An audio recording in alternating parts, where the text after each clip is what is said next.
இந்த நாளில் ஆண்டவருடைய வார்த்தையை நாம் கவனிக்கும்படி 1 பேதுரு 1ஆம் அதிகாரம் 17வது வசனத்துக்கு திருப்பிக் கொள்ள உங்கள் யாவரையும் அன்புடன் கேட்கிறேன். அன்றியும் பட்சபாதம் இல்லாமல் அவனவனுடைய கிரியைகளின்படி நியாயம் தீர்க்கிறவரை நீங்கள் பிதாவாக தொழுது கொண்டு வருகிறபடியால் இங்கே பரதேசிகளாய் சஞ்சரிக்கும் அளவும் பயத்துடனே நடந்து கொள்ளுங்கள். கர்த்தருடைய நாமம் மகிமைப்படுவதாக.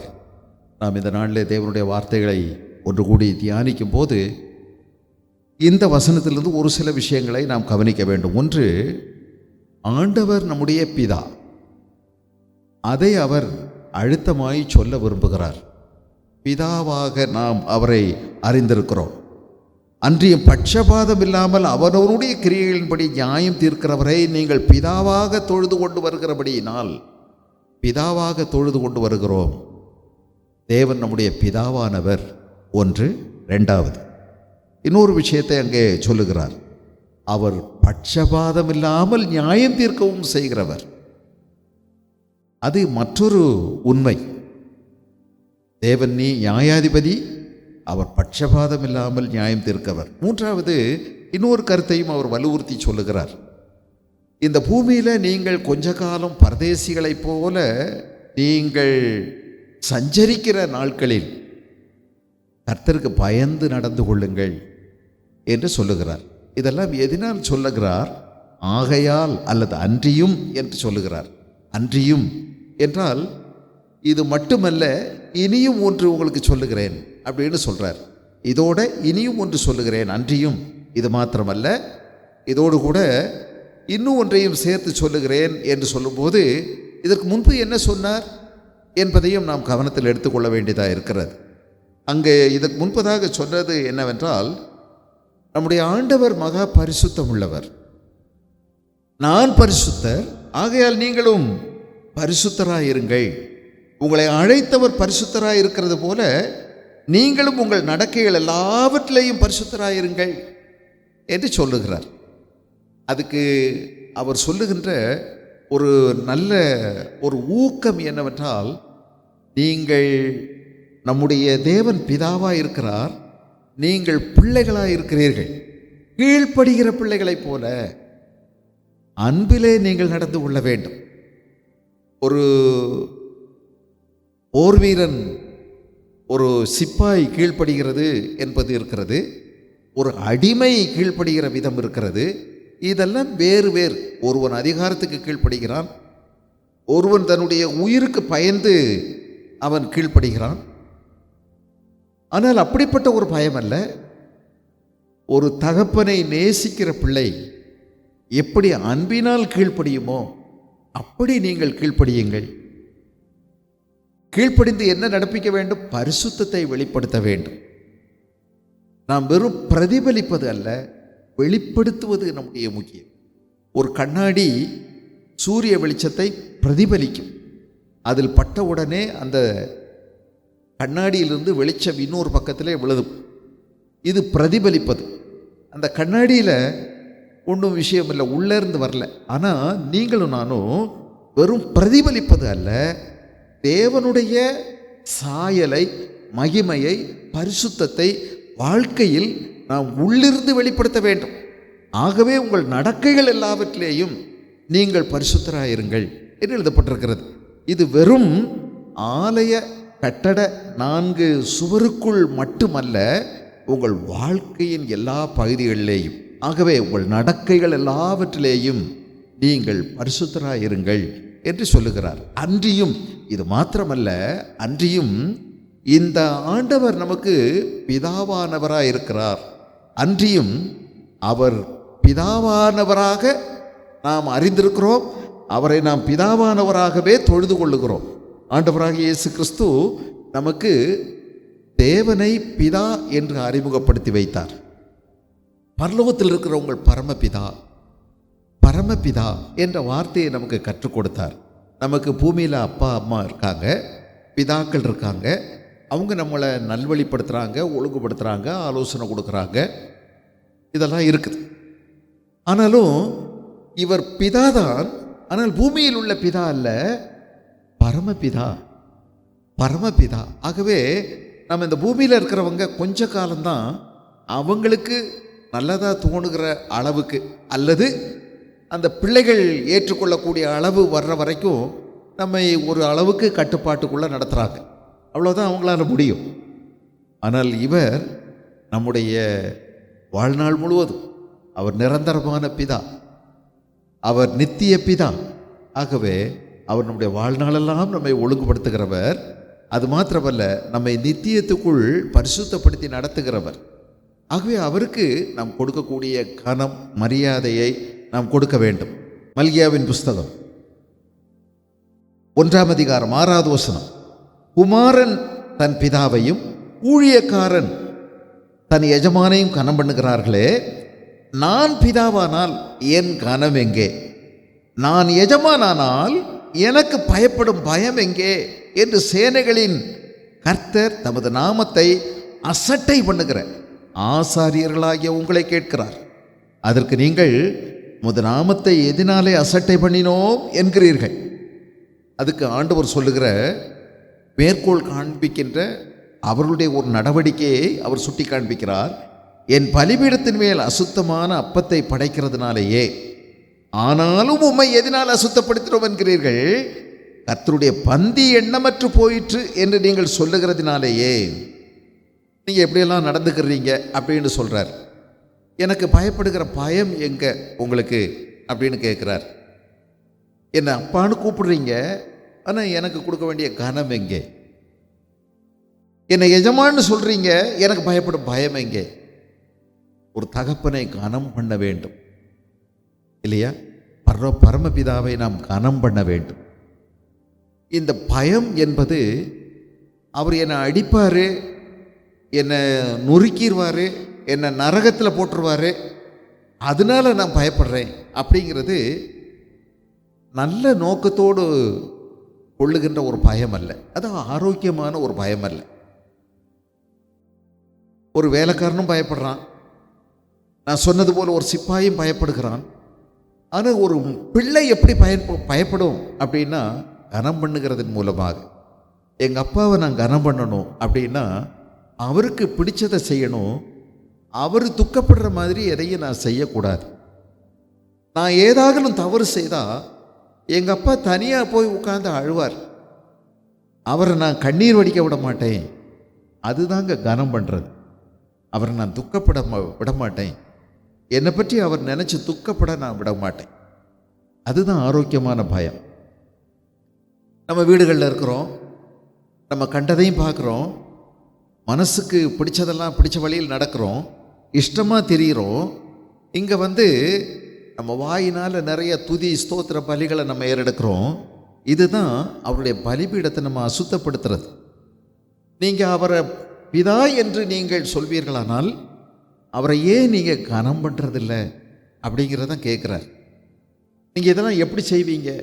உங்களை கண்காணிக்கக்கூடிய ஒரு தேவன் உங்களை பார்த்து கொண்டே இருக்கிறார்.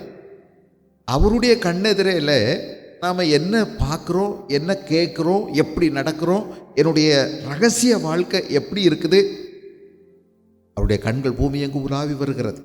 நல்லோரையும் தீயோரையும் அவருடைய கண்கள் ஆராய்கிறது. அவருடைய இமைகள் ஆராய்ந்து பார்க்கிறது. அவருக்கு முன்னாடி நம்ம எப்படி நடக்கணும்? இங்கே வரும்போது, இங்கே ஆலயத்துக்கு வரும்போது, அல்லது கூட்டங்களுக்கு வரும்போது, அல்லது ஒரு நாளில் எங்கேயாவது ஆன்மீக கூட்டங்களில் கலந்து கொள்ளும்போது மட்டும் நாம் ஏதோ ரொம்ப பக்தியாயும், மற்ற நேரங்களெல்லாம் என்னுடைய தனிப்பட்ட நேரம், என்னுடைய சொந்த சுதந்திரம், எனக்கு உரிமை இருக்குது, நான் எப்படி நடக்கலாம் அப்படின்னு நீங்கள் ஆண்டவருக்கு பிரியமில்லாத செய்ய முடியுமா? உங்கள் நடக்கைகள் எல்லாவற்றிலேயும் நீங்கள் பரிசுத்தராயிருங்கள். இவர் பிதா. ஆனால் எப்படிப்பட்ட பிதா? பரமபிதா. இவருக்கு நம்மை தண்டிப்பார், கொன்று போடுவார் என்று நீங்கள் பயந்து கூடக்கூடாது. மாறாக அவரை நாம் துக்கப்படுத்தக்கூடாது. பரிசுத்த ஆவியானவரை துக்கப்படுத்தாதிருங்கள் என்று சொல்லுகிறார். நீங்கள் ஓசியாவின் புஸ்தகத்தில் பார்த்தீங்கன்னா, இந்த எப்ராயிமை நான் உன்னை அடிச்சிட்டேன், ஆனால் எனக்கு மனசுக்குள்ளே ரொம்ப என் உள்ள கலங்குது, நான் தனியாக உட்கார்ந்து அழுறேன் அதுக்காக. எப்ராயிமே, நான் உன்னை எப்படி கைவிடுவேன்? நீ எவ்வளவுதான் துரோகம் பண்ணினாலும் கூட எப்படி நான் உன்னை கைவிடுறது அப்படின்னு சொல்லி பாருங்க, ஒரு தகப்பனுடைய மனது அங்கே வெளிப்பட்டிருக்கிறது. ஒரு தகப்பன் தன் பிள்ளைகளுக்கு இறங்குகிறது போல கர்த்தர் தமக்கு பயந்தவர்களுக்கு இறங்குகிறார். எவ்வளவு நம் மீது அன்பு வைத்திருக்கிறவர். நம்முடைய உருவம் இன்னதென்று அவர் அறிவார், நாம் மண் என்று நினைவு கூறுகிறார். அப்படின்னா என்ன அர்த்தம்? உன்னை உடனே உடைச்சி மண்ணாக ஆக்கிடுவார்னு அர்த்தம் இல்லை. உன்னுடைய பலம் பலவீனம் அவருக்கு தெரியும். நீ சீக்கிரம் ஒடிஞ்சு போயிடுவேன்னு தெரியும், எளிதில் நீ நொறுங்கி போயிடுவேன்னு தெரியும். அவர் கோவப்பட்டா நீ இல்லாமல் போயிடுவேன்னு அவருக்கு தெரியும். நம்முடைய உருவம் என்னதென்று அவர் அறிகிறார். நம்ம எப்படி மண்ணினால் உருவாக்கப்பட்டவங்க, ஆண்டவருடைய அடிக்கு தாங்க மாட்டோம் அப்படிங்கிறது அவருக்கு தெரியும். அதனால அவர் ரொம்ப இறக்கம் காமிக்கிறார். உடையிற பொருள் அதை ரொம்ப கவனமாக கையாளணும்னு சொல்லி எழுதப்பட்டிருக்கிற மாதிரி ஆண்டவர் நம்மை மிகவும் கவனமாய் கையாளுகிறார். இரக்கமாய் உருக்கமான அன்பினால் கையாளுகிறார். ஆனால் நாம் என்ன செய்கிறோம்? வாயில் வந்தபடியெல்லாம் பேசுகிறோம். எப்படியெல்லாம் போடுவோம். அப்பெல்லாம் கோபம் வந்துருச்சுன்னா புருஷனை பார்க்கறதில்ல. எத்தனை பேர் பெண்கள் புருஷனை இப்படி கனவீனம் பண்ணுறதுனால எத்தனை நன்மைகளை இழந்து வாழ்கிறாங்க. அவன் கிறிஸ்துவ சபைக்கு தலையாக இருக்கிறது மாதிரி புருஷன் மனைவிக்கு தலையாக இருக்கிறான்னு சொல்லியிருக்கு. கனம் பண்ணுறதே கிடையாது, கனவீனம் பண்ணுறது. எப்படி உனக்கு நன்மை உண்டாகும்? அங்கே தான் இருக்குது ஆசீர்வாதத்தின் வழியே, குடும்பத்தின் வழியாக தான் இருக்குது. பெற்றோர்களை கனம் பண்ணு, இது நியாயம். இது ஆண்டவர் வச்சிருக்கிற பல கட்டளைகளில் வாக்குத்தத்தத்தோடு கூடிய முதலாம் கட்டளை, கனம் பண்ணு. உன் தாயையும் தாப்பனையும் கனம் பண்ணு, உன் மனைவியை நேசி.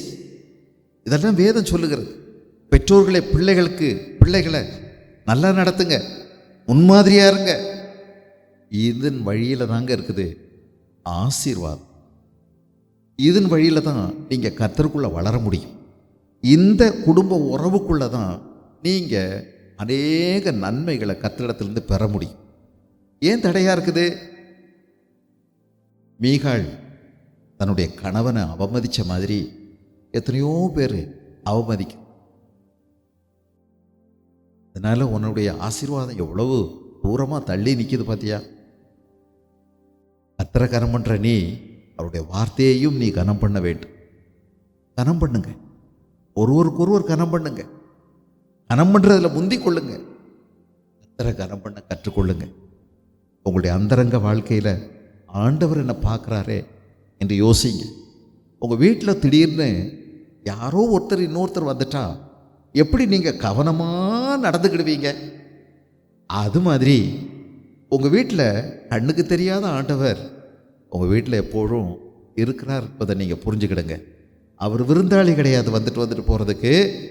அவர் தான் நமக்கு தலைவர், குடும்பத்தின் தலைவர். அந்த கர்த்தர் தான் நம்ம வீட்டை கட்டணும். இயேசு கிறிஸ்து எங்களுடைய வீட்டின் தலைவர்னு ஸ்டிக்கர் ஒட்டியிருக்காங்க. அது வெறும் ஸ்டிக்கர் தான். ஆனால் உள்ளுக்குள்ளே அவங்க நினச்சபடியெல்லாம் இருப்பாங்க. அதனால தான் பேய் வந்து வாசலில் அந்த ஸ்டிக்கரை படித்த பிறகு பேய்க்கு தமிழ் தெரியும், பேய்க்கு இங்கிலீஷ் தெரியும், பேய்க்கு உங்கள் மொழி அம்புட்டும் தெரியும், உங்கள் மொழியில் பேசும். அவன் சும்மா சிரின்னு சிரிக்கிறான். ஏன்னா உங்களை பார்த்து அவ்வளோ வேடிக்கையாக இருக்கும். உங்கள் வீட்டை பார்த்து எப்படி வாதம் அணுகாமல் இருக்கும். அவன் உள்ளே ஈஸியாக பூத்துடுறான். எல்லா குழப்பத்தையும் உங்கள் வீட்டுக்குள்ளே செய்கிறான். நீங்கள் இயேசுவை தலைவராக வைக்கலை, ஸ்டிக்கர் தான் ஒட்டியிருக்கீங்க. அவர் தலைவராக வைக்கலை. அவர் தலைவராக இருந்தால் அவர் கொடுக்கக்கூடிய பயம் எங்க? அவர் கொடுக்கக்கூடிய கனம் எங்க? உங்கள் வீட்டில் நீங்கள் எப்படி நடந்துக்கிடுவீங்க? வீட்டில் ஆண்டவர் இருக்காரு. எப்படி உட்காந்து நல்ல நாற்காலியில் உட்காந்து நிம்மதியாக கண்டதையும் பார்ப்பீங்க, அசுத்தமானதை செய்வீங்க. அவர் பரிசுத்தமுள்ளவராக இருக்கிறது போல நீங்களும் உங்கள் நடக்கைகள் எல்லாவற்றிலேயும் பரிசுத்தராயிருங்கள். அவர் நம்முடைய பிதா, அவர் பரமபிதா, அவர் பரிசுத்தமானவர். ஆகவே அவர் என்ன செய்வார்? பிதா அவர், நாம பிள்ளைகள் அவருக்கு.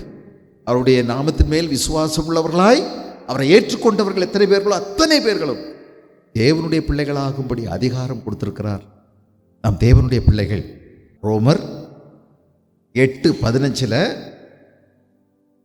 அந்தப்படி திரும்பவும் பயப்படுகிறதற்கு நீங்கள் அடிமைத்தனத்தின் ஆவியை பெறாமல். பயம் வேண்டாம். என்ன பயம் வேண்டாம்? அவர் என்ன நொறுக்கிடுவார், அடிச்சிருவார், என்னை கொன்று போடுவார், என்னை நரகத்தில் தள்ளுவார், இப்படி நினச்சி பயப்படுறதல்ல, பயந்து நடுங்கிறதல்ல. நம்ம சில நேரங்களில் நான் சிறுவனாக இருக்கும்போது பயம் ரொம்ப நிஜம் என் வாழ்க்கையில். ஏன்னா அப்போலாம் கரண்ட்டு லைட்டு கிடையாது. காடுகளுக்குள்ளே நாங்கள் தங்கியிருந்தோம். வனங்கள், யானை, புலி இருக்கக்கூடிய அந்த மாதிரி பெரிய காடுகளும் மலைகளும் நிறைஞ்ச இடம். லைட்டே கிடையாது. அதனால் கை விளக்கு தான் எப்போதுமே, அல்லது தீப்பந்தங்கள், இவைகளை வச்சு தான் அங்கிட்டக்கிட்டும் நடக்கணும். ஆனால் திடீர்னு யாரும் இல்லாத இருண்ட அடர்ந்த காட்டுக்குள்ளே தீப்பந்தங்கள்னால் சுற்றி சுற்றி யாரோ விளையாடுற மாதிரி எல்லாம் இருக்கும். என் கண்ணுனால் ஒரு தடவை இல்லை, அநேக முறை பார்த்தேன். நான் மட்டுமல்ல, கூட நிற்கிற எல்லாரும் பார்ப்போம்.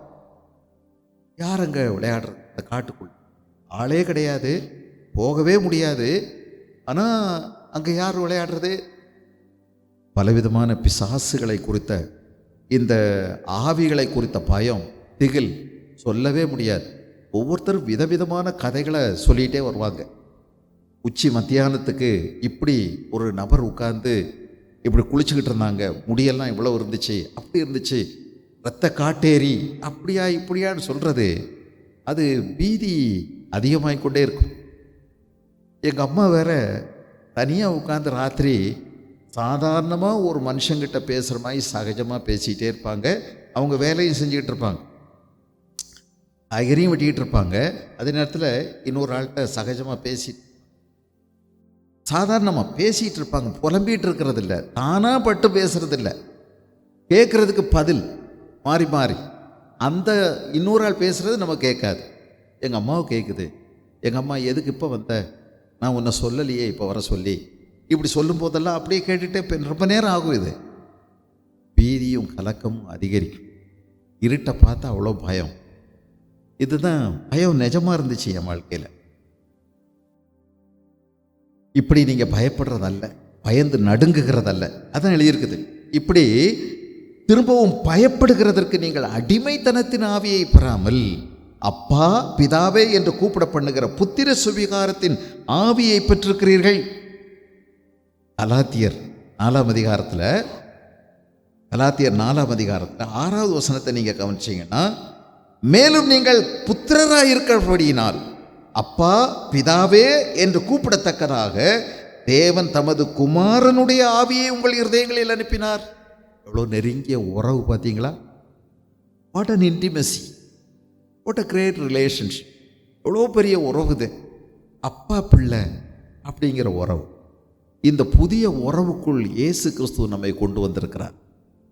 இப்போ நீங்கள் புத்திர சுவிகாரத்தை உடையவர்கள். ஆக அப்பா பிதாவே என்று கூப்பிடத்தக்கதாக தேவன் தமது குமாரனுடைய ஆவியை உங்கள் இருதயங்களில் அனுப்பினார். ஆகையால் நீ இனி அடிமையாயிராமல் புத்திரனாயிருக்கிறாய். நீ புத்திரனே ஆனால் கிறிஸ்து மூலமாய் தேவனுடைய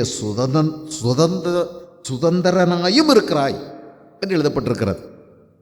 உரிமை உள்ளவன், அவருடைய சொத்துக்கு உரிமையானவன். ஆக நமக்கு ஒரு பிதா இருக்கிறார். அந்த பிதாவோடு உங்களுக்கு ஒரு ஆழ்ந்த உறவு இருக்கிறது, அப்பா பிள்ளைங்கிற உறவு. ஆக பயந்து அடிமையை போல நம்ம நடந்து கொள்ளக்கூடாது. இது பிதாவை கனம் பண்ணுவது. நான் பிதாவானால் எனக்கு கொடுக்கிற கனம் எங்கே? Where is my dignity, where is my honour? அவர் கொடுக்க வேண்டிய கனம், மரியாதை, கண்ணியம் இல்லையா? அதுதான் என்ன, எங்கள் அப்பா பேர் கெடாமல் நான் நடந்துக்கணும். எங்கள் அப்பா பேருக்கு எந்த விதமான கெட்ட பேரும் என் மூலமாக வந்துடக்கூடாது. அப்படி நாம் நடந்துக்கணும். அதுதான் ரொம்ப முக்கியம். நான் ஏதாவது தப்பு செஞ்சிட்டா எங்கள் அப்பனையும் சேர்த்து தான் பேசுவாங்க, சர்ச்சையும் சேர்த்து தான் பேசுவாங்க. பாரு, இவங்க சர்ச்சுக்கு போகிறாங்களாம், ஏசுநாதரை கும்பிட்றாங்களாம், இப்படி தான் சொல்லி தர்றாங்களா? சர்ச்சில் இப்படி தான் போதிக்கிறாங்களா? இப்படியெல்லாம் சேர்த்து சொல்லுவாங்க. எங்கள் அப்பாவுக்கு நான் கெட்ட பேர் வாங்கி கொடுத்துடக்கூடாது. எங்கள் அப்பாவுடைய கண்ணியத்தை நான் பாதுகாக்கணும். எங்கள் அப்பா நல்லவர், நற்சாட்சி உள்ளவர், ஆனால் அதை காப்பாற்றணும் அப்படிங்கிற ஒரு கடமை நம்ம ஒவ்வொருவருக்கும் இருப்பது தான் ஒரு நல்ல உறவு. ஆக இந்த தேவனோட நம்முடைய தேவன் நமக்கு தகப்பனாக இருக்கிறபடினால் ஒரு நல்ல உறவு நமக்கு வேண்டும். பயப்பட வேண்டியதில்லை. அன்பில் பயம் இல்லை. பூரண அன்பு பயத்தை புறம்பே தள்ளும், இல்லையா? அன்பு பயமானது வேதனை உள்ளது. பயப்படுகிறவன் அன்பில் பூரணப்பட்டவன் அல்ல. பூரண அன்பு பயத்தை புறம்பே தள்ளும். It is true. Unhealthy fear. ஆனால் இன்னொரு உண்மை இருக்குது. என்ன தெரியுமா? பயத்தை புறம்பே தள்ளும், ஆரோக்கியமற்ற பயத்தை புறம்பே தள்ளும். ஆனால் ஆரோக்கியமான பயத்தை அது உருவாக்கும். தேவனோடு நீங்கள் கொண்டிருக்கிற உறவில் ஆரோக்கியமான ஒரு பயம் அது உருவாகும். ஆகவே நீங்கள் பயத்தோடும் நடுக்கத்தோடும் உங்கள் ரட்சிப்பு நிறைவேற பிரயாசப்படுங்கள். பயந்து நடக்கணும். ஐயோ, நான் கால் தெரியாம அந்த பக்கம் வச்சிடக்கூடாது. கொஞ்சம் சறுக்கிருச்சுன்னா விழுந்துருவேனே. ஆக நிற்கிறேன் என்று சொல்லுகிற எவனும் நான் விழுந்து விடாதபடி எச்சரிக்கையோடு இருக்க வேண்டும். அந்த பயம், ஜாக்கிரதையா இருக்கணும். தேவ பிரசன்னத்தை விட்டு நான் விலகிடக்கூடாது. தேவனுடைய சித்தத்தின் மையத்தை விட்டு நான் வெளியே போயிடக்கூடாது. அதுதாங்க பயம். கர்த்தருக்கு பயப்படுதலே ஞானத்தின் ஆரம்பம். அப்படி ஒரு பயம் நமக்கு வேணும். நமக்கு கொடுக்கப்பட்ட பரிசுத்த ஆவியானவர் தேவனுக்கு பயப்படுகிற பயத்தை கற்றுக் கொடுக்கிற ஆவியானவர். ஆக ஒரு பக்கம் ஆரோக்கியமற்ற ஒரு பயம் நம்மளை விட்டு போயிடணும், அவர் என்னுடைய தகப்பன். ஆனால் இன்னொரு பக்கம் அந்த தேவனோடு கொண்டிருக்கிற அந்த உறவு, அந்த இன்டிமெசி, அந்த நல்ல ஆழ்ந்த உறவு எனக்குள்ள ஒரு பயத்தையும் கொடுக்கணும். அவருக்கு பயப்படும்படி அவரிடத்தில் திரளான மீட்பும் உண்டு. தேவனுக்கு பயப்படும்படி அவரிடத்தில் திரளான மன்னிப்பு உண்டு. அவர் ஒவ்வொரு தடவையும் என்னை மன்னிக்கும் போது எனக்குள்ள அதிக தெய்வ பயம் பெருகி கொண்டே போக வேண்டும். கர்த்தருக்கு பயப்படுகிற பயம் எனக்குள்ள இருந்து கொண்டே இருக்க வேண்டும். ஆக ரொம்ப ஜாக்கிரதையோடு கூட நம்ம காத்துக்கொள்ள வேண்டும் இந்த தகப்பன் பிள்ளைங்கிற உறவை. ஆனால் நல்லா கவனிங்க, இவர் தகப்பன் தான், ஆனால் அவர் பாரபட்சம் இல்லாமல் நியாயம் விசாரிக்கிறவர். என்ன இருக்குது? அன்றியும் பட்சபாதம் இல்லாமல் அவனுடைய கிரியைகளின்படி நியாயம் தீர்க்கிறவரை நீங்கள் பிதாவாக தொழுது கொள்ளுகிறபடியினால் பட்சபாதமே வைக்க மாட்டார், பாரபட்சம் காண்பிக்க மாட்டார்.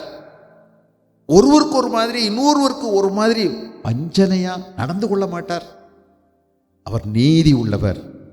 அவர் நீதி உள்ள நியாயாதிபதி, நியாயமான தீர்ப்பு செய்கிறவர். பார்த்தீங்கன்னா இதே 1 பேதுரு 2வது அதிகாரம் 23வது வசனத்தை பாருங்க. 22 அவர் பாவம் செய்யவில்லை. அவர்னா யாரு? ஆண்டவராய் இயேசு கிறிஸ்து பாவம் செய்யவில்லை. அவருடைய வாயிலே வஞ்சனை காணப்படவும் இல்லை. நம்ம வாயிலெல்லாம் வஞ்சனை இருக்கும். எப்படி இருக்கும்?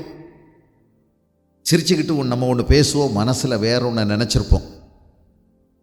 நம்ம ஒரு வாக்குறுதி ஒன்று சொல்லுவோம், எப்படியாவது விழ வைக்கிறதுக்காக ஒரு ஆலோசனையும் சொல்லுவோம். நம்ம தந்திரமாக நடக்கணும்னு நிறைய தடவை நம்ம நினைப்போம். நம்ம வீழ்ச்சி அடைந்த மனிதர்கள். தந்திரமான குணம் எல்லார்கிட்டையும் இருக்குது. பிசாசு ரொம்ப தந்திரமானவே. அவனுடைய கொஞ்சம் தந்திரம் நமக்குள்ள ஆளாளுக்கு தேவையான அளவுக்கு இருக்குது. ஆனால் அவர் தான் எல்லாத்துக்கும் மேலான தந்திரம் உள்ளவர். எல்லா ஜீவன்களை பார்க்கலும், எல்லா தேவனாய கர்த்தர் உருவாக்கின எல்லா ஜீவன்களை பார்க்கலும் சர்ப்பமானது மிகவும் தந்திரமுள்ளதாக இருந்தது. இந்த தந்திரம் நம்மக்கிட்ட இருக்கு, அந்த வஞ்சனை நம்மக்கிட்ட இருக்கு. இதை மேற்கொண்டு தான் ஒவ்வொரு தடவையும் நடக்கணும். நான் சொல்கிற ஆலோசனை, அந்த ஆலோசனை கூட சரிதானா? நல்ல நோக்கத்தோடு சொல்கிறேன்னா பாருங்க, தேவனுடைய வாயில், இயேசு கிறிஸ்துடைய வாயில பாவம் செய்யவில்லை. அவருடைய வாயில வஞ்சனை காணப்படவில்லை. யாரையாவது நம்ம கொண்டு போய் சூழ்ச்சியில் மாற்றுறதுக்கு ஒரு தந்திரமான ஆலோசனை சொல்லி சொல்லி சிரிச்சு இனிக்க பேசிடுவோம். நாம் அவங்க போய் வீழ்ச்சி அடைஞ்சிட்டா மனசுக்குள்ள அப்படித்தான் வேணும் நினச்சேன், அவளை அப்படி தள்ளணும். வசமாக சிக்கிட்டான், படட்டும் அப்படின்னு நாம் ரசித்து கொள்வோம், நாம் உள்ளுக்குள்ளே சந்தோஷப்பட்டு கொள்வோம். ஐயோ, இந்த வஞ்சனை எவ்வளோ தந்திரமான வஞ்சனைகள் நம்மகிட்ட எல்லார்ட்டையும் இருக்குது, இல்லைன்னெல்லாம் சொல்லிடாதீங்க. எல்லாம் தந்திரமானவங்க, வஞ்சனையானவங்க. ஆனால் இயேசு கிறிஸ்துவுடைய வாயில் வஞ்சனை இல்லை. ஒரு தடவை கூட அவர் அந்த மாதிரி பேசலை, யார்கிட்டையுமே பேசலைங்க. ஒருத்தி வந்தா 1 மணிக்கு 12 மணிக்கு நல்ல வெயிலில், அந்த சமாரியா பெண், அவளை பற்றி எல்லாம் அவருக்கு தெரியும். வஞ்சனையாக பேசலை. ஏம்மா குடிக்க கொஞ்சம் தண்ணி கொடுங்கும் போது 2 அர்த்தத்தில் பேசலைங்க. நான் கொடுக்குற தண்ணி உன் தாகத்தை தீக்குங்கும் போது டபுள் மீனிங்கில் பேசலைங்க. நாம எப்படி, நபர் இப்படின்னு தெரிஞ்சிருந்தா நாம எப்படி நடப்போம்? அதை அற்புதமான வாய்ப்பாக எத்தனை பேர் சொலையாக சுருட்டிக்கிடுவாங்க. அவர் அப்படி செய்யலை. நான் பரிசுத்தர், ஆகையால் நீங்களும் பரிசுத்தராயிருங்க. அவங்களுடைய பலவீனத்தை சாதகமாக உபயோகிக்கலை. அவங்களுடைய அறியாமையை அவர் தந்திரமாக பயன்படுத்தலை. அவருடைய வாயில் வஞ்சனை, வெள்ளக்கருப்பில் உள்ளதை பேசினார். அதுக்கு கொடுத்த அர்த்தம் அதுதான், அதுக்கு மேலே வேற அர்த்தம். அவர் வையப்படும் போது பதில் வையலை, பாடுபடும் போது பயமுறுத்தலை. ஒன்றை வச்சுக்கிறேன் அப்படின்னு கூட சொல்லலை. நாளைக்கு பாரு என்ன நடக்கும் அப்படின்னு கூட சொல்லலை, பயமுறுத்தலை. என்ன செஞ்சார்? நியாயமாய் தீர்ப்பு செய்கிறவருக்கு தம்மை ஒப்புவித்தார். நம்முடைய பிதாவாகிய தேவன் என்ன செய்கிறவர்? நியாயமாய் தீர்ப்பு செய்கிறவர், நியாயமாய் தீர்ப்பு செய்கிறவர். இன்னொரு வசனம் கவனிக்கிறீங்களா? அதே பேதுரு 4ஆம் அதிகாரம் 5வது வசனத்தில் இந்த வார்த்தையை திரும்ப சொல்லுகிறார். 5ல், உயிரோடு இருக்கிறவர்களுக்கும் மரித்தோர்களுக்கும் நியாய தீர்ப்பு கொடுக்க ஆயத்தமாயிருக்கிறவருக்கு அவர்கள் கணக்கு ஒப்புவிப்பார்கள். ஆஹா, அவர் நியாயாதிபதியானால் நம்ம ஒவ்வொருவரும் என்ன செய்தாகணும்? அவருக்கு கணக்கு ஒப்புவித்தே ஆக வேண்டும். கணக்கு கொடுக்கணுங்க. ஒவ்வொருவரும் நம்ம அவருக்கு கணக்கு கொடுத்தே ஆக வேண்டும். தப்பிக்க முடியுமா? ஹலோ, தப்பிக்க முடியுமா? கேட்குதா உங்க காதில்? நீங்கள் எல்லாரும் கணக்கு, எனக்கு புரியலைன்னெல்லாம் சொல்லாதீங்க.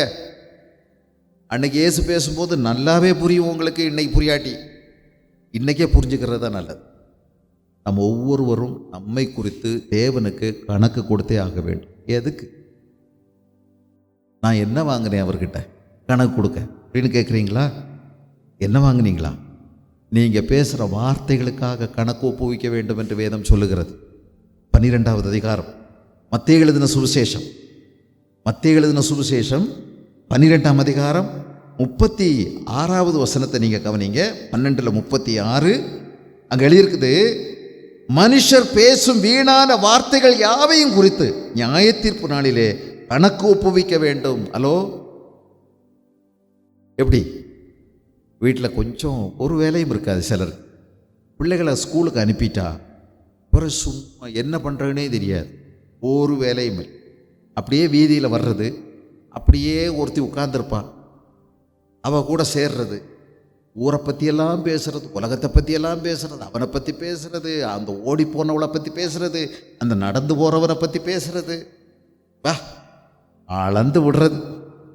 இவங்க 2 பேர் தான் யோக்கியமானவங்க அந்த ஊரில், பாக்கி எல்லாரும் மோசமானவங்க, மட்டமானவங்க. அப்படியே அளந்து கொட்டிடுறது இல்லையா, அறுத்து தள்ளிடுறது. எத்தனை மணி வரைக்கும்? 12 மணி, 1 மணி, ஒன்றும் கிடையாது வீட்டில் வேலை செய்கிறது.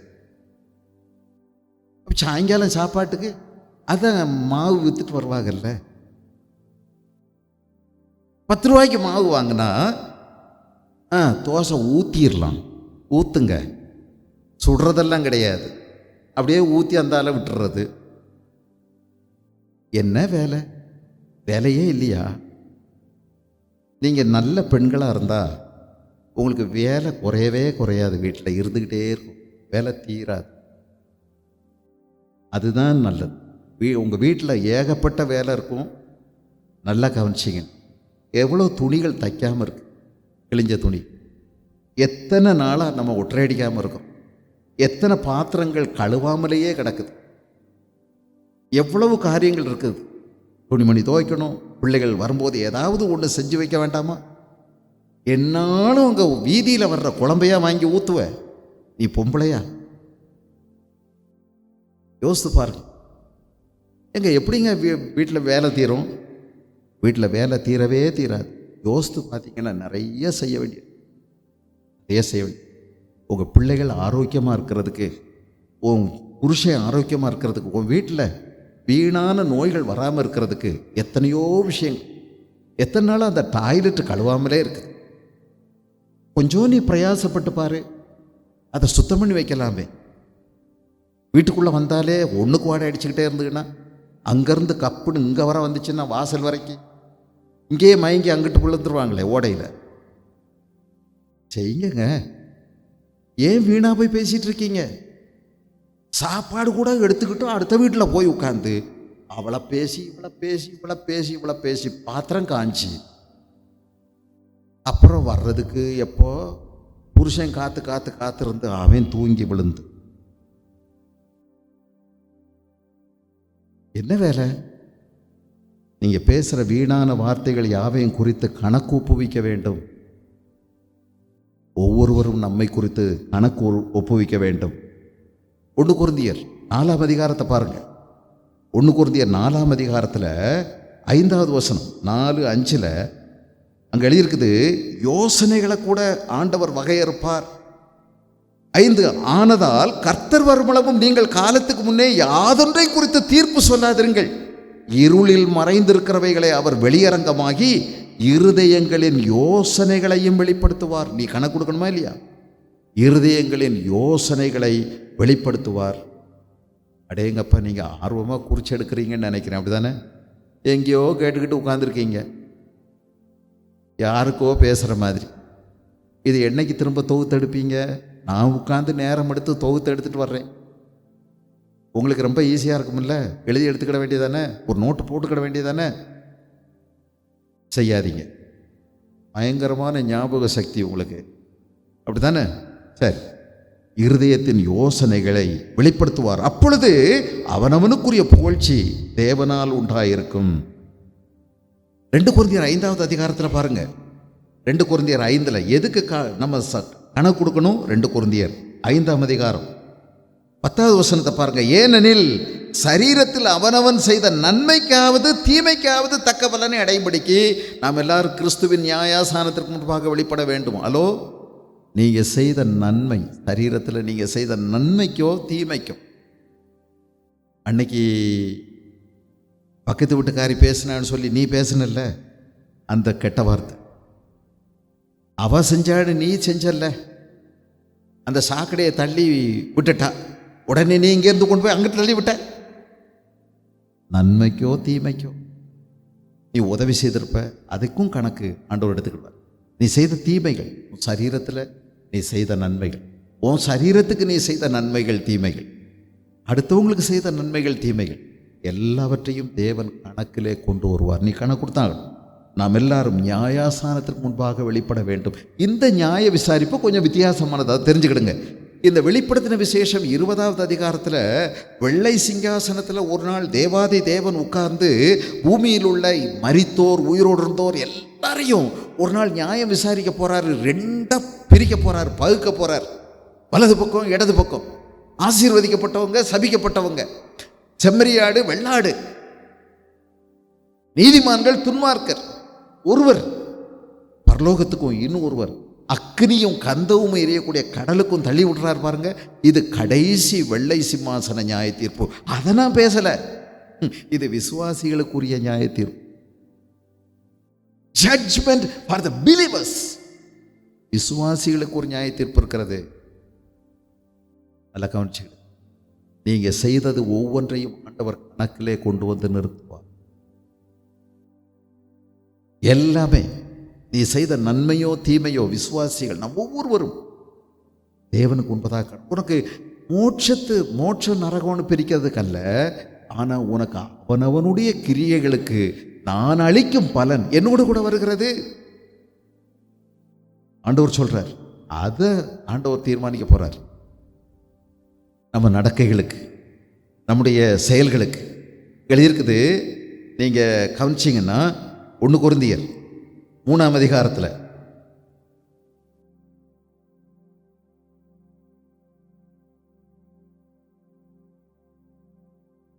1 கொரிந்தியர் 3ஆம் அதிகாரம் எனக்கு 10வது வசனம், எனக்கு அளிக்கப்பட்ட தேவ கிருபையின்படியே புத்தியுள்ள சிற்பாசாரியை போல அஸ்திபாரம் போட்டேன், வேறொருவர் அதன் மேல் கட்டுகிறான், அவனவன் தான் அதன் மேல் இன்ன விதமாய் கட்டுகிறான் என்று பார்க்க கடவன். ஹலோ, நம்ம எல்லாரும் எப்படி வாழ்க்கையை கட்டுறோம் நடத்துகிறோம் அப்படிங்கிறத கவனமாயிரு.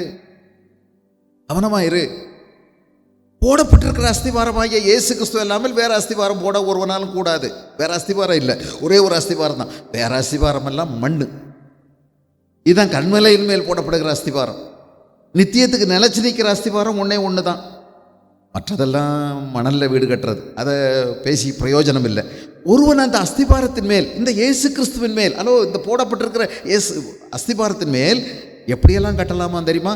பொன்னினால் கட்டலாம், வெள்ளியினால் கட்டலாம், விலையேறப்பெற்ற கல் அதனால் கட்டலாம். ஆனால் மரத்தினாலையும் கட்டலாமா, புல்லுனாலையும் கட்டலாமா, வைக்கோல்னாலையும் கட்டலாமா? எப்படி? அஸ்திபாரம் இயேசு கிறிஸ்து தான். அது மேலே ஒருத்தன் கட்டுறான், அப்போ விசுவாசி தானே. அப்போ நீங்கள் ரட்சிக்கப்பட்டிருக்கீங்க, நீங்கள் கட்டுறீங்க. அந்த அஸ்திபாரத்தின் மேலே சிலர் எப்படி கட்டுறாங்க? பொன்னுனால, வெள்ளியினால, விலையேறப்பெற்ற கல்லுனால கட்டுறாங்க. அப்போ அவங்க கவனமாக நடந்துக்கிறாங்க. தன்னுடைய ஜெப நேரத்தை காத்துக்கிறாங்க, உபவாசத்தை காத்துக்கிறாங்க, கர்த்தருடைய காரியங்கள் எல்லாம் கவனமாக இருக்கிறாங்க. பேச்சில், நடக்கையில், பார்வையில், சிந்தனையில், செயல்களில். அப்பா நேரத்தை செலவு பண்ணுறதில்ல, சம்பாதிக்கிற விதத்தில், அதை செலவு பண்ணுற விதத்தில், எல்லா இடமும் A to Z. நேரத்தை பொறுத்த மட்டும், ஆண்டவர் கொடுத்துருக்கிற தாளந்துகளை பொறுத்த மட்டும், ஆண்டவர் கொடுத்துருக்கிற வாகனங்களாக இருக்கட்டும், ஆண்டவர் கொடுத்துருக்கிற வீடாக இருக்கட்டும், ஆண்டவர் கொடுத்துருக்கிற சொத்து, சுகம், ஆஸ்தி, அந்தஸ்து அத்தனையும் கவனமாக செலவு பண்ணுறாங்க. கர்த்தருக்கு முன்பதாக தாழ்மையாக நடக்கிறாங்க. இன்னொருத்தர் விலையேறப்பெற்ற கல்லுனால, வெள்ளியினால, பொன்னுனால கட்டுறாங்க. இதெல்லாம் அக்னிக்கு நிற்கும் பாருங்க. ஒரு நாள் தேவனுடைய நியாய விசாரணையில் அதெல்லாம் ஜொலிக்கும். ஆனால் இன்னும் சிலர் மரம், புல், வைக்கோல் இதனால கட்டுறோம். எப்படி? பரவாயில்ல, இந்த தடவை கொடுக்காட்டி பரவாயில்ல, ஆண்டவர் புரிஞ்சுக்கிடுவார்ல. நம்ம வீட்டில் விருந்தாளிகள் வந்திருக்காங்க, இன்னைக்கு போய் நம்ம உபவாசமெல்லாம் செய்யணும்னு எல்லாம் அவசியம் இல்லை. இன்னைக்கு சர்ச்சுக்கு போகாட்டி பரவாயில்லை, புரிஞ்சுக்கிடுவார். ஆண்டவராக தானே கொண்டு வந்து உகுத்தி விட்டுருக்கார் இவங்களெல்லாம். அதனால் நல்லா வாங்கி கறி எடுத்து நல்லா காய்ச்சி அப்படியே ஊற்றி நல்லா அபிஷேகம் பண்ணி விட ஆண்டவர் புரிஞ்சுக்கிடுவார். இன்னைக்கு போகாட்டி புரிஞ்சுக்கிடுவார். ஆண்டவர் நல்ல ஆண்டவர், அப்பா தானே. அதனால் மடியில் உட்காந்துக்கிட்டு அப்படியே ஆடலாம். தொடையில் எப்படி கட்டுறோம்? புல்லுனால கட்டுறோம், வைக்கோல்னால கட்டுறோம், மரத்தினால கட்டுறோம். அக்கினிக்கு நிற்குமா? நிற்காது. அந்த எழுதிir பாருங்க. அதனால இதெல்லாம் என்ன ஆகும்? ஒரு நாள் அவனவனுடைய வேலைப்பாடு வெளியாகும், நாளானது அதை விளங்க பண்ணும். 13, ஏனெனில் அது அக்னியினாலே வெளிப்படுத்தப்படும், பரிசோதிக்கப்படும். அவனவனுடைய வேலைப்பாடு எத்தன்மை உள்ளதென்று அக்னியானது பரிசோதிக்கும். அதன் மேல் ஒருவன் கட்டினது நிலைத்தால் அவன் கூலியை பெறுவான். வெந்து போனால் அவன் நஷ்டமடைவான், அவனோ ரட்சிக்கப்படுவான். பார்த்தீங்களா? இதுதான் விசுவாசிகளுக்கு உள்ள நியாய விசாரணை. அவன் ரட்சிக்கப்படுவான், நீ பரலோகம் போவ. ஆனால் அதுவும் அக்னியில் அகப்பட்டு தப்பினது போல் இருக்கும். எப்படியோ தப்பி துள்ளி துடிச்சு பரலோகத்துக்குள்ளே விழுந்த மாதிரி இருக்கும்.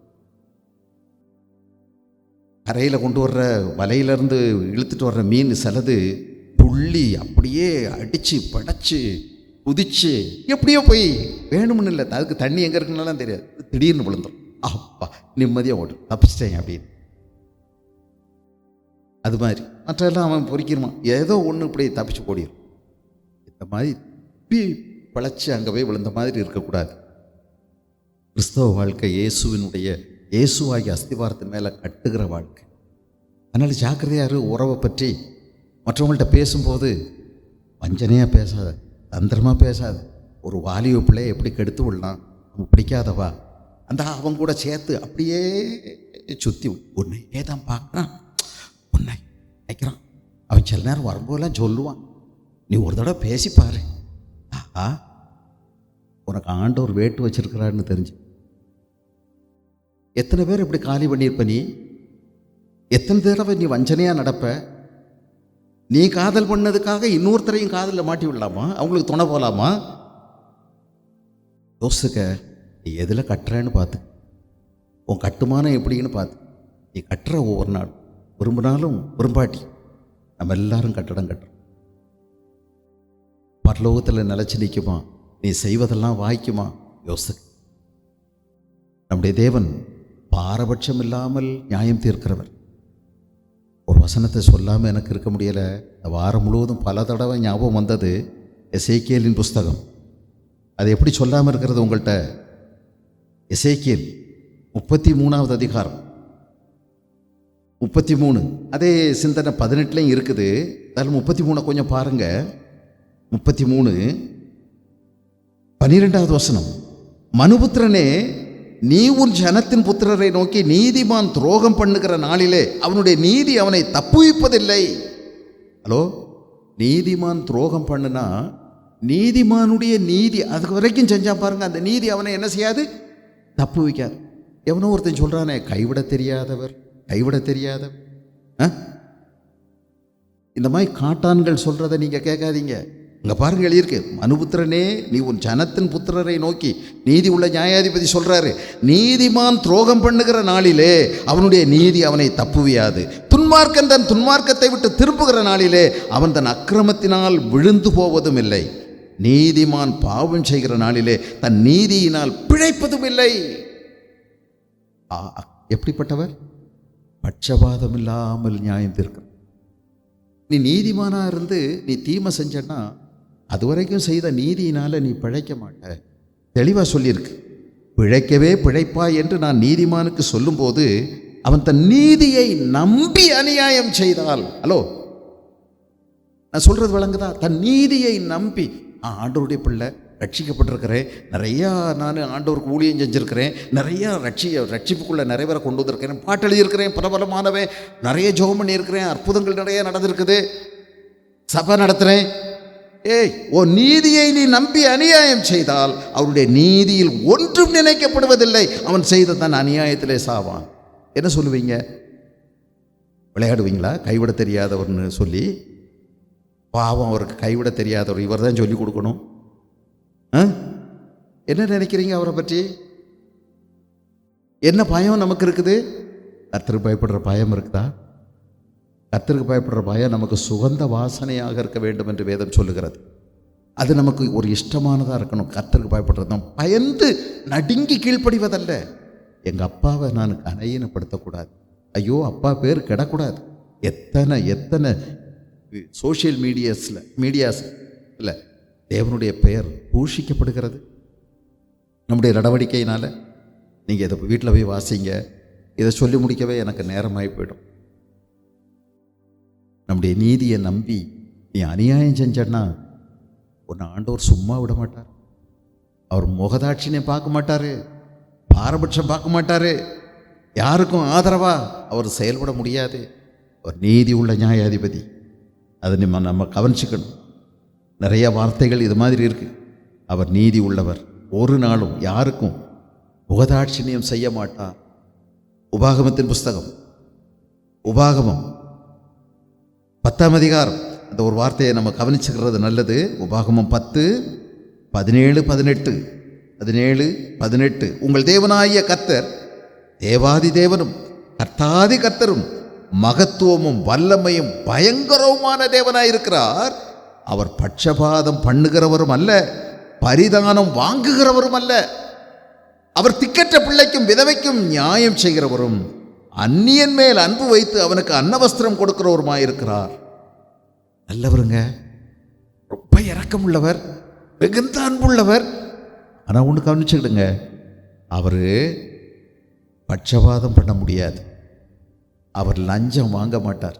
எதையாவது நீ சொல்லி அவரை உனக்கு சாதகமாக திருப்ப முடியாது. அவர் பரிதானம் வாங்குகிறவரும் அல்ல. ஜாக்கிரதையாக இருக்கணுமே. ஐயோ, நான் ஆராதிக்கிற தேவன் என்னுடைய தகப்பன் பரலோகத்தில் இருக்கிற பிதா மட்டுமல்ல, அவர் நீதி உள்ள நியாயாதிபதி. நீதி உள்ள நியாயாதிபதி. என் யோசனைகளை எல்லாம் அவர் அறிஞ்சு வச்சிருக்கிறார். என் இருதயத்தின் யோசனைகளை எல்லாம் அவர் விசாரிப்பார். இதில் ஒரு வார்த்தையை நம்ம சொல்லாமல் இருக்க முடியாது. பிரசங்கியின் புஸ்தகம் 12வது அதிகாரம், பிரசங்கி 12 வர்றதுக்கு முன்னாடி 11:9 நீங்கள் கவனிச்சுக்கிறது நல்லது. வாலிபனே, உன் இளமையில் சந்தோஷப்படு. உன் வாலிப நாட்களில் உன் இருதயம் உன்னை பூரிப்பாக்கட்டும். உன் கண் நெஞ்சின் வழிகளிலும் கண்ணின் காட்சிகளிலும் நட. நீ விரும்புறபடியெல்லாம் வாழ். ஆனாலும் ஒரு வார்த்தை இருக்கு பாருங்க, இதான் ரொம்ப ஆபத்தான வார்த்தை. ஆனாலும் அந்த இடத்துல வந்த வார்த்தை ஆனாலும்ங்கிறது ஆபத்து இல்லை. ஆனாலும்ங்கிற வார்த்தை அங்கே வந்தது தான் ஆபத்து. ஆனாலும் இவை எல்லாவற்றின் நிமித்தமும் தேவன் உன்னை நியாயத்திலே கொண்டு வந்து நிறுத்துவார் என்று அறி.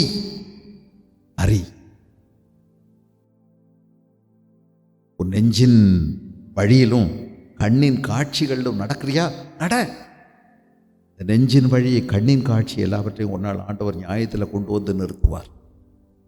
ஆகவே பிரசங்கி எழுதி முடிக்கும்போது 12வது அதிகாரத்தில் என்ன சொல்கிறார் பாருங்க. எழுதுறதுக்கு முடிவே இல்லை, நிறைய எழுதலாம். 12வது வசனம் 12 என் மகனே, இவைகள்னால் புத்தி அடைவாயாக. எழுதிட்டே போகலாம். அநேக புஸ்தகங்கள் உண்டு பண்ணுகிறதற்கு முடிவில்லை. அதிக படிப்பு உடலுக்கு இளைப்பு. ஆனால் கடைசியாக ஒன்று சொல்கிறேன் கேளு. இதாங்க கடைசி, இதான் முடிவுரை. யாருக்கானாலும் காரியத்தின் கடை தொகையை கேட்போமாக. தேவனுக்கு பயந்து அவர் கற்பனைகளை கைக்கொள். எல்லா மனுஷர் மேலும் விழுந்த கடமை இதுவே. முடிவாக ஒன்று தெரிஞ்சுக்க. எது தெரியாட்டியும் பரவாயில்ல, தெரிஞ்சாலும் பரவாயில்ல. முடிவு இதுதான். எல்லாத்துலேயும் முடிவு இதுதான். எதில் சயின்ஸினுடைய படித்தாலும் அதனுடைய முடிவு தான். பயோடெக்னாலஜி படித்தாலும் முடிவு இதுதான். இன்ஜினியரிங் படித்தாலும் இதுதான். எல்லாமே முடிவு இதுதான். என்ன முடிவு? காரியத்தின் கடைசி ஒன்று தெரிஞ்சுக்க. தேவனுக்கு பயந்து அவர் கற்பனைகளை கைக்கொள். எல்லா மனுஷன் மேலும் விழுந்த கடமை இது. ஒவ்வொரு கிரியையையும், அந்தரங்கமான ஒவ்வொரு காரியத்தையும், நன்மையானாலும் தீமையானாலும் தேவன் நியாயத்திலே கொண்டு வருவார். அடுக்கவே முடியாது. ஆண்டவர் போட்ட சட்டத்துக்கு விட்டம் போட எவனாலே முடியாது. நடந்தே ஆகும். இங்கே வேண்டாம், நம்ம என்னென்னமோ காலரை தூக்கி விடலாம், கையை சுருட்டி விடலாம், மீசையை முறுக்கலாம். அவர்கிட்ட ஆகாதுங்க. நன்மையானாலும் தீமையானாலும், ரகசியமோ பகிரங்கமோ ஒரு நாள் கொண்டு வந்து நியாயத்திலே நிறுத்துவார். ஏன் நம்ம பயந்து நடக்கணும் பார்த்தீங்களா? வெளியரங்கமாகாத மறைபொருளே இல்லை. ஒரு நாள் நம்ம எல்லாரையும் பற்றி எல்லா விஷயத்தையும் ஆண்டவர் பகிரங்கப்படுத்த போகிறார். எல்லாமே வெளியில், எதுவுமே மறைபொருள் இல்லை. ஆக தேவனுக்கு பயந்து நடக்கிறது எவ்வளோ முக்கியம். அதனால தான் இந்த பூமியில் நம்ம வாழ்கிற நாட்களில் எப்படி நடக்கணும்? கவனமாக நட, ஜாக்கிரதையாக நட. அவர் நம்மை கொஞ்ச நாள் தான் நடக்க போகிறோம். பரதேசியாய் தங்கும் இந்த வீட்டில், இந்த உலகத்தில் நாட்களில் நீங்கள் என்ன செய்யணும்? அன்றியும் பட்சபாதம் இல்லாமல் அவனுடைய கிரியைகளின்படி நியாயம் தீர்க்கிறவரை நீங்கள் பிதாவாக தொழுது கொண்டிருக்கிறபடியால் இங்கே பரதேசிகளாய் சஞ்சரிக்கும் அளவும் பயத்துடனே நடந்து கொள்ளுங்கள். Walk in fear. What kind of fear is it? இது எப்படிப்பட்ட பயம்? It's a sound fear, healthy fear. இது ஆரோக்கியமான ஒரு பயம். நல்ல பயத்தோடு நடந்து கொள்ளுங்க, அன்பில் நடந்து கொள்ளுங்க, வெளிச்சத்தில் நடந்து கொள்ளுங்க. நல்ல தேவனை நேசிக்கிற பிள்ளைகளாக நடங்க, அன்புள்ள பிள்ளைகளாக நடங்க அப்படின்னு சொல்கிறவர் தேவனுக்கு பயந்து நடந்து கொள்ளுங்க அப்படின்னு சொல்கிறார். கர்த்தருக்கு பயப்படுற பயம் அதுதாங்க முத்து. அப்படி ஒரு சொத்தை நம்ம இழந்துடவே கூடாது. இன்னைக்கு சபைகளுக்குள்ளே இல்லாமல் போனது, காணாமல் போனது, தொலைஞ்சு போனது, தேட மறுத்தது, வெகு நாளாக தொலைஞ்சு போனது தேவனுக்கு பயப்படுகிற பயம், கர்த்தருக்கு பயப்படுற பயம். அதனால தான் பபிள் கம் போட்டுக்கிட்டே வருவோம். அங்கேருந்து சப்பு சப்பு சப்புன்னு மாடு ஆசை போட்ட மாதிரி பயமே கிடையாது. இங்கே வந்தோடனே செல்ஃபோன் எடுத்து அப்படியே வேகமாக போயிட்டு புதுசாக நிறையா யோசனைகள் இங்கே வந்த பிறகு தான் அறிவு வளரும். பார்த்துட்டே இருப்பாங்க, பைபிள் கொண்டு வர மாட்டாங்க. அது எப்படி கொஞ்சம் வெக்கம். யாராவது ஏதாவது கேட்டாங்கன்னா, நீ கிறிஸ்தவனா அப்படின்னு கேட்டா என்ன பதில் சொல்றது? எதுக்கு? அதான் செல்லில் இருக்கு. ஏய், ஓ வெளிச்சம் பிரகாசிக்கட்டும்னு ஆண்டவர் சொல்லியிருக்காரு பிரஜாதிகளுக்குள்ள. உன் விளக்கு எரியுதுன்னா தண்டில் மேலே வை, உயரத்தில் வை. அதான் தண்டுனா என்ன? தூணில் வை, உயரத்தில் வை. அப்போ தானே நிறைய பேருக்கு வெளிச்சமாக இருக்கும். மறைச்சி மறைச்சி வச்சுக்கிட்டேன்னா, அது மரக்காரில் போட்டு மூடி வச்சேன்னா அணைஞ்சு போய். ஆமாம், கிறிஸ்தவன்னு சொல்லு, இயேசுவை பின்பற்றேன்னு சொல்லு. நீ கிறிஸ்தவன்னு சொல்லாட்டி போகுது, இயேசுவை பின்பற்றேன், இயேசுராஜா தான் என் தலைவர், உறுதியாக சொல்லு, எங்கே போனாலும் சொல்லு. இதை கூட சொல்கிறதுக்கு நீ மறைச்சேன்னா, இயேசு உனக்காக எவ்வளவு அவமானங்களை ஏற்றுக்கொண்டார், பகிரங்கமாய் வெளிப்படையாய் நிந்தைகளை ஏற்றுக்கொண்டார். தப்பிச்சு போனா அவர் எப்பவுமே தப்பிச்சிருக்கலாமே. அவர் தப்பிக்கணும்னு நினைக்கலையே, உன்னை காப்பாற்றணும்னு நினைச்சதுனால தானே. கூட தொங்கிட்டு இருந்த அந்த கள்ளனே கேட்டான், நீ கிறிஸ்துவானால் உன்னை நீ ரட்சித்துக்கொள், எங்களையும் ரட்சித்துக்கொள் அப்படின்னு கிண்டல் அடிக்கும்போது என்னடா சொன்ன? கிறிஸ்துவானாலா?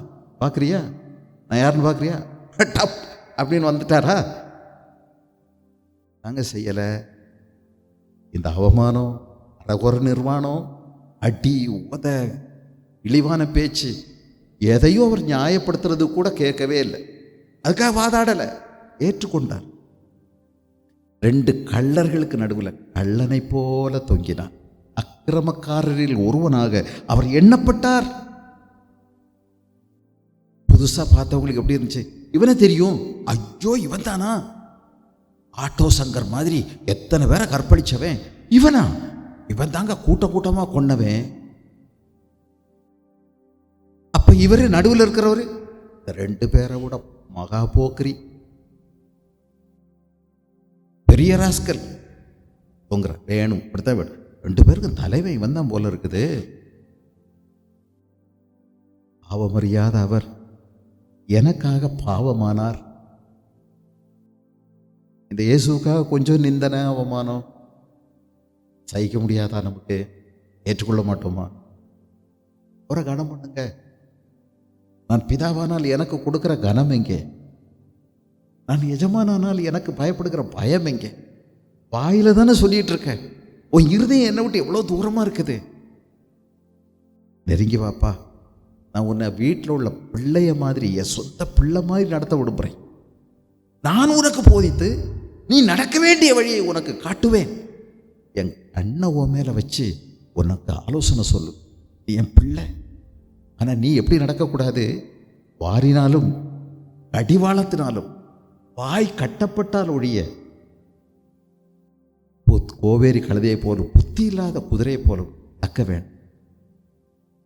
Don't walk like an animal. ஒரு மிருகத்தை போல நீ நடக்காத. பிள்ளைய மாதிரி உன்னை நடத்த விரும்புகிறேன். என்னோட நல்ல உறவு வச்சுக்க. வா, ஆழமான உறவுக்கு வா. வா, என் கூட வா, உறவுக்கு வா. 2 பேரும் சேர்ந்து நடப்போம். உன்னை நான் பார்த்துக்கிறேன். உன் எதிர்காலம்லாம் கைரேகையில் இல்லை, என் கையில் இருக்கு. அழகாக நடத்துவேன், அற்புதமாக உன்னை நடத்துவேன். உனக்கு நல்ல காலம் என்கிட்ட இருக்கு. நான் உன் கூட இருந்தா உனக்கு நல்ல காலம் பிறந்துருச்சு. உன்னை அழகாக ஆக்கி அமைப்பேன். ஆட்டி படைக்க மாட்டேன், உன்னை அசிங்கப்படுத்த மாட்டேன், உன்னை தூக்கி நிறுத்துவேன், உன்னை மேன்மைப்படுத்துவேன், அழகாக உன்னை மாற்றும். மேன்மையான எதிர்காலம் நான் வச்சிருக்கிறேங்க. இயேசுவை பற்றி கொள்வது எவ்வளோ முக்கியம்.